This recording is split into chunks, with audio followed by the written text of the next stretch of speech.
اے ایمان والو، اللہ تمہیں شکار کے کچھ جانوروں کے ذریعے ضرور آزمائے گا جو تمہارے ہاتھوں اور تمہارے نیزوں کی زد میں آ جائیں گے، تاکہ وہ یہ جان لے کہ کون ہے جو اسے دیکھے بغیر بھی اس سے ڈرتا ہے۔ پھر جو شخص اس کے بعد بھی حد سے تجاوز کرے گا وہ دردناک سزا کا مستحق ہوگا۔ اے ایمان والو، جب تم احرام کی حالت میں ہو تو کسی شکار کو قتل نہ کرو،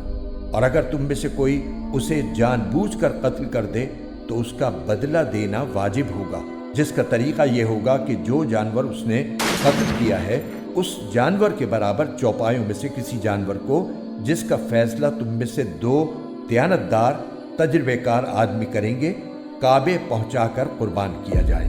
یا اس کی قیمت کا کفارہ مسکینوں کو کھانا کھلا کر ادا کیا جائے، یا اس کے برابر روزے رکھے جائیں، تاکہ وہ شخص اپنے کیے کا بدلہ چکھے۔ پہلے جو کچھ ہو چکا اللہ نے اسے معاف کر دیا،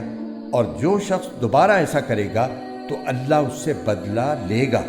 اور اللہ اقتدار اور انتقام کا مالک ہے۔ تمہارے لیے سمندر کا شکار اور اس کا کھانا حلال کر دیا گیا ہے تاکہ وہ تمہارے لیے اور قافلوں کے لیے فائدہ اٹھانے کا ذریعہ بنے،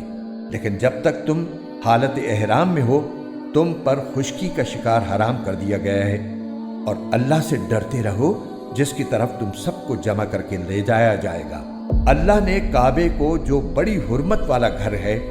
لوگوں کے لیے قیام امن کا ذریعہ بنا دیا ہے، نیز حرمت والے مہینے، نذرانے کے جانوروں اور ان کے گلے میں پڑے ہوئے پٹوں کو بھی امن کا ذریعہ بنایا ہے، تاکہ تمہیں معلوم ہو کہ آسمانوں اور زمین میں جو کچھ ہے اللہ اسے خوب جانتا ہے، اور اللہ ہر بات سے پوری طرح باخبر ہے۔ یہ بات بھی جان رکھو کہ اللہ عذاب دینے میں سخت ہے، اور یہ بھی کہ اللہ بہت بخشنے والا، بڑا مہربان ہے۔